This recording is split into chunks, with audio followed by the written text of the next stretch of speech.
I, Martha Johnson, live in a quiet residential area on the outskirts of Columbus, Ohio. Even at 62, I continue to serve as the organist at our local St. Mary's Church. On Sunday mornings, it's my routine to greet neighbors on my way to church. Good morning, Martha. Looking forward to your lovely playing today, Ellen Cooper from next door calls out. Thank you, Ellen. I've prepared something special for today, I reply with an inward smile. Music is my life, and playing at church is a precious bond with the people in this town. When I return home, my daughter Sarah, 35, is preparing breakfast in the kitchen. Welcome back, Mom. How was your performance today? Sarah asks. It went very well. Everyone seemed to enjoy it, I answer, looking around for my grandson Tommy, 8. Is Tommy still sleeping? Yes, he was practicing piano late last night, Sarah replies. Indeed, Tommy is our family's treasure. Despite losing his sight in an accident at the age of 2, he possesses an astonishing musical talent. Every time I hear his piano playing, my heart fills with warmth. Sarah's husband, John, 37, comes down the stairs. Good morning, everyone. Martha, how was your performance today? It was wonderful, John, I reply, watching the happy faces of my family. However, I don't miss the occasional shadows that cross Sarah and John's expressions. Are they remembering Tommy's accident? At breakfast time, Tommy finally wakes up. Good morning, Grandma, he smiles at me. His smile is as bright as the sun, lighting up the whole room. Good morning, Tommy. How was your piano practice yesterday? I ask, and Tommy's face lights up. It was great. I can play the new piece much better now, he answers happily. Our daily lives revolve around Tommy's music. The neighbors also recognize Tommy's talent and often offer words of encouragement. Just the other day, when I met Mrs. Richardson at the supermarket, she said, Martha, I'm looking forward to Tommy's recital. That child's talent is truly special. Indeed, Tommy's talent is special. But more than that, what I'm proud of is his positive attitude and willingness to work hard. Despite losing his sight, he never gives up and puts his all into music. This attitude gives courage and hope not only to our family but to the people in this community. At night, the sound of Tommy playing the piano echoes throughout the house. As I listen to the beautiful melody, I think about his future. Surely, a wonderful life awaits him. Believing this, I vow to continue supporting him. On Tommy's 5th birthday, our family prepared a special gift. We had the old upright piano in the living room professionally tuned. Tommy, happy birthday. This is your present, I said, and Tommy carefully approached the piano and touched the keys. I'll never forget the expression on his face at that moment. It was a radiant look, a mixture of curiosity and joy, as if he had discovered a new world. Grandma, is this a real piano? For me? Tommy asked excitedly. Yes, Tommy. It's a special piano just for you, I answered, and Tommy happily began pressing the keys. From that day on, Tommy's interest in the piano grew stronger day by day. Every day, as soon as he got home from school, he would sit at the piano and play with the sounds. I watched over Tommy's interest and gradually began teaching him the basics of piano. We started with simple scales and gradually progressed to simple tunes. Surprisingly, Tommy's progress was beyond imagination. He quickly memorized the songs I taught him and went on to tackle more difficult pieces. His fingers danced over the keys, producing beautiful melodies. "Martha, Tommy's talent is truly remarkable," Sarah said one day. However, I sensed some complex emotions behind her words. John was the same. "Tommy, you're amazing. But you don't have to push yourself too hard, you know," he said, seeming somewhat uneasy. I was a bit concerned about Sarah and John's reactions, but I decided to focus on nurturing Tommy's talent. I consulted with Mrs. Anderson, the local piano teacher, and decided to have Tommy attend her piano lessons.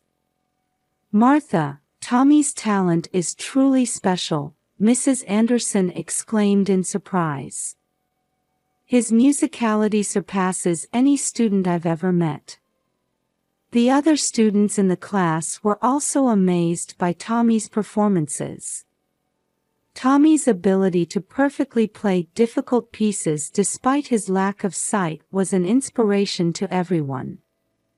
When Tommy turned 6, at Mrs. Anderson's suggestion, a small recital was organized. On the day of the recital, the community center hall was filled with local people. When it was Tommy's turn, the venue fell silent. Tommy took a deep breath and sat at the piano. Then, he began to play Chopin's Nocturne. As the beautiful melody filled the hall, the audience held their breath. When the performance ended, the venue erupted in applause. Many people stood up, applauding Tommy with tears in their eyes. "Martha, your grandson is a genius," Mrs. Cooper, who was sitting next to me, said excitedly. "I've never seen a child with such wonderful talent before." After the recital, many people began talking about Tommy. A small article about Tommy's talent was even published in the local newspaper. However, amidst the excitement, I was concerned about Sarah and John's behavior. They wore happy expressions, but they also seemed somewhat uneasy.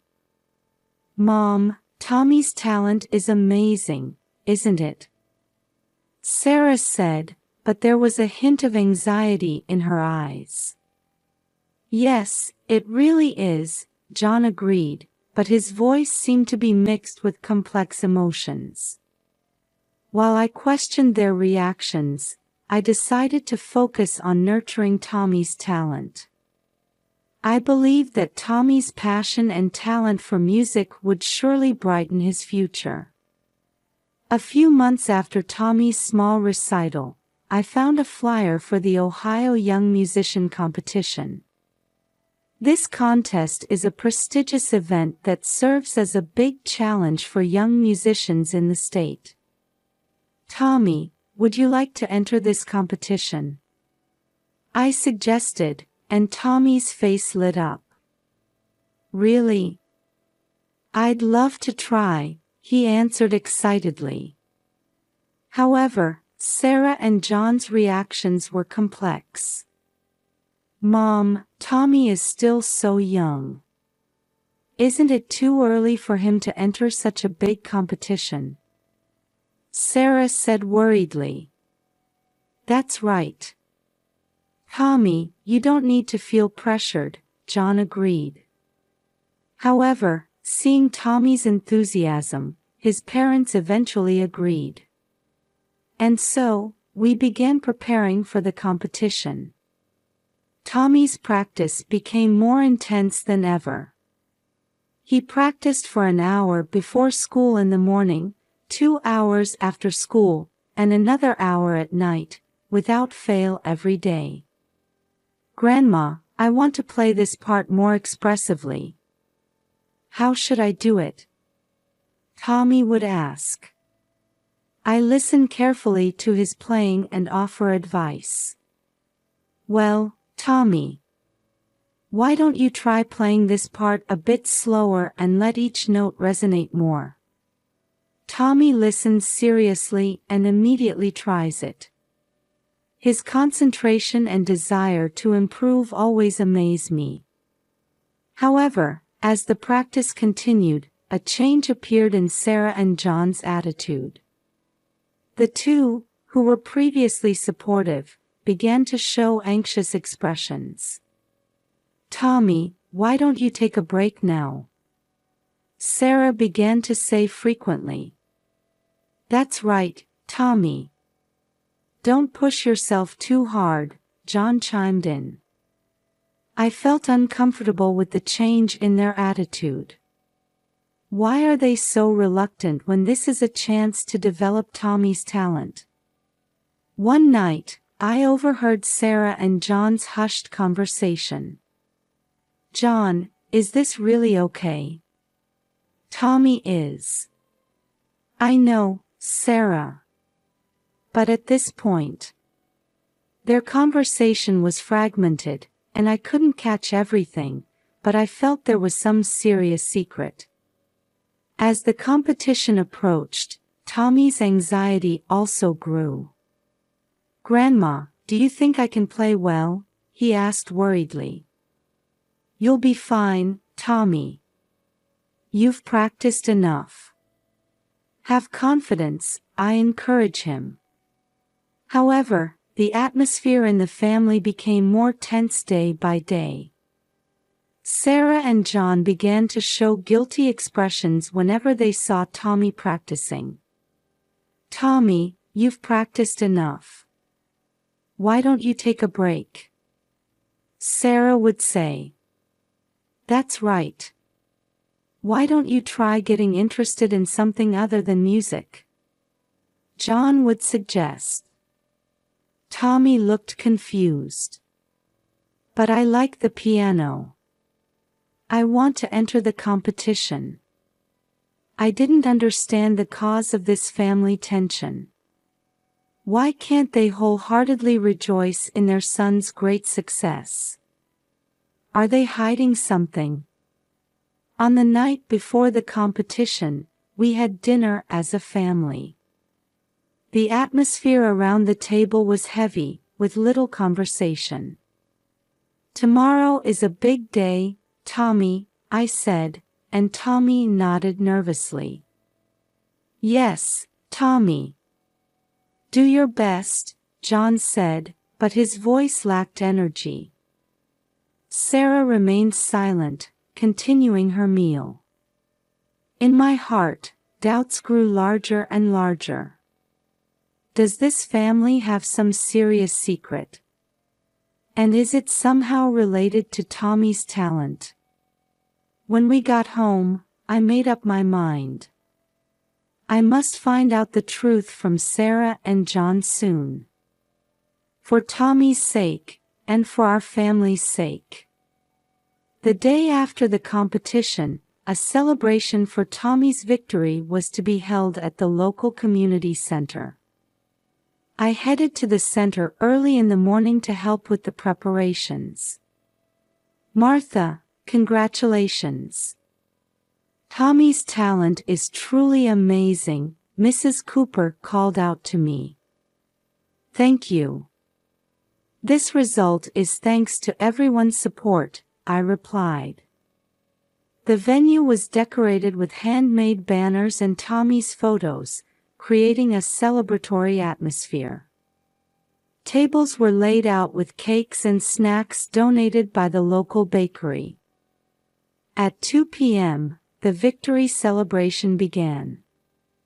People from the community, Tommy's school friends, and teachers arrived one after another.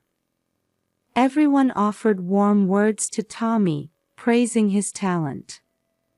"Tommy, your performance was truly wonderful. I'm looking forward to your future activities." Tommy responded to people's words a bit shyly, but happily. However, I was concerned about Sarah and John's behavior. The two were standing in a corner of the venue, looking uneasy. Occasionally, they would look at Tommy with anxious eyes. As the celebration reached its midpoint, the host encouraged Tommy to give a speech.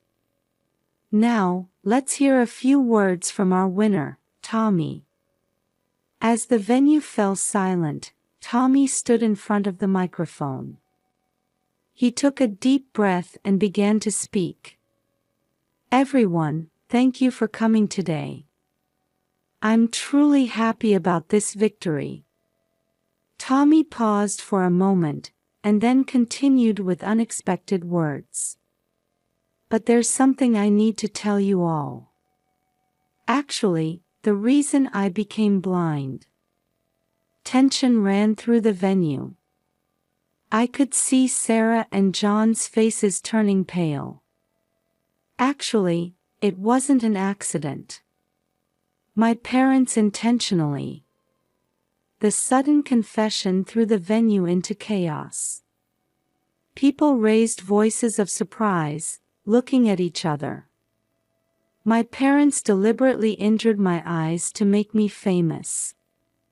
Tommy's words plunged the venue into complete confusion. People raised voices of anger and surprise, and some even began to cry. I was in a state of shock, looking at Sarah and John. The two were pale-faced and trembling. Suddenly, Sarah cried out, "No. That's not." However, her words were drowned out by the commotion in the venue. The next moment, I saw Sarah and John running towards the exit of the venue. Instinctively, I stood in their way. "Wait. Running away won't solve anything." At my voice, the two stopped. Sarah collapsed in tears, and John stood dazed. At that time, someone seemed to have called the police, as the sound of sirens could be heard. The police arrived and began to assess the situation. The officers are trying to calm the chaotic venue. "Everyone, please calm down. We'll hear the details of the situation," a police officer raised his voice. Tommy quietly approached the police officer and began to tell his story. Sarah and John, accompanied by another police officer, are being questioned in a corner of the venue. I stood by Tommy's side and put my arm around his shoulders. "It's okay, Tommy. No one will hurt you anymore." Tommy nodded slightly and leaned against me. A heavy atmosphere hangs over the venue. People are watching the development of the situation with expressions mixing surprise, sadness, and anger. Mrs. Cooper approached me. "Martha, it must have been hard. Is there anything I can do to help?" "Thank you. For now, I just want to stay by Tommy's side," I answered. The police decided to take Sarah and John to the station. As the two got into the police vehicle, I watched with complex emotions. Anger, sadness, and a strange emptiness fill my heart.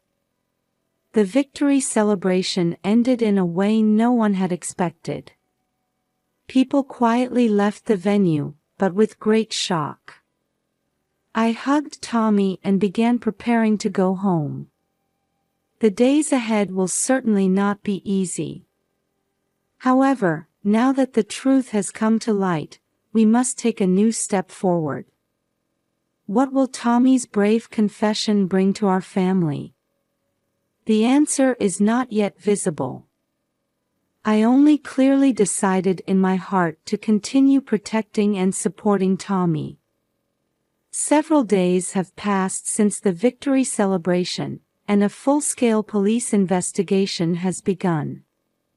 Tommy and I have visited the police station several times to respond to inquiries. Why did you stay silent until now? When the detective asked Tommy, he answered in a small voice, "My parents threatened that if I talked, they would put me in an institution. But after winning the competition, I gained confidence. I thought I didn't need to hide anymore." Hearing these words, my heart ached. At the same time, I felt deep respect for Tommy's courage. Sarah and John were arrested and charged with child abuse. Their goal was to present Tommy as a child prodigy pianist with a disability and gain financial benefits. Knowing this fact, I felt my chest would burst with anger and sadness. The local community showed surprisingly strong support. Many people are trying to help Tommy, offering free counseling and legal assistance. "Martha, please let us know if you need anything. Let's all support Tommy together," Mrs. Cooper said. Tommy had complex feelings towards his parents. "Grandma, do I hate my parents? Or do I love them? I'm confused," he said crying, and I hugged him tightly. "Either is fine, Tommy. All your feelings are valid." As time passed, changes gradually appeared in our lives. Tommy has started receiving psychotherapy and is making efforts to face his emotions. Sarah and John also seem to be spending days of reflection in prison. A letter from them arrived for Tommy. "Tommy, we're truly sorry. We did something unforgivable. We're so sorry for hurting you."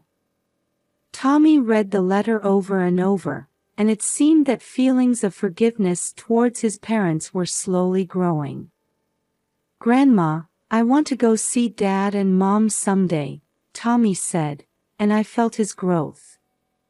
Sarah and John are also earnestly working on rehabilitation programs while serving their sentences. I received a report from their lawyer that the two are sincerely repentant and want to engage in community service activities after their release. We are now exploring a new form of family. Tommy and I, and hopefully in the future including the rehabilitated Sarah and John, are hoping to build new bonds. "Tommy, your life from now on will surely be wonderful. Your music should give hope to many people," I said to Tommy. Tommy answered with a bright smile, "Yes, Grandma. I'll do my best. I want to make people happy with my music." Having overcome this hardship, our family has become stronger. Tommy's talent and courage, and the warm support of the people around us. All of these are our hope for the future. The road ahead will certainly not be smooth. However, we are determined to move forward step by step, believing in the power of love and forgiveness. I sincerely hope that the beautiful music Tommy plays will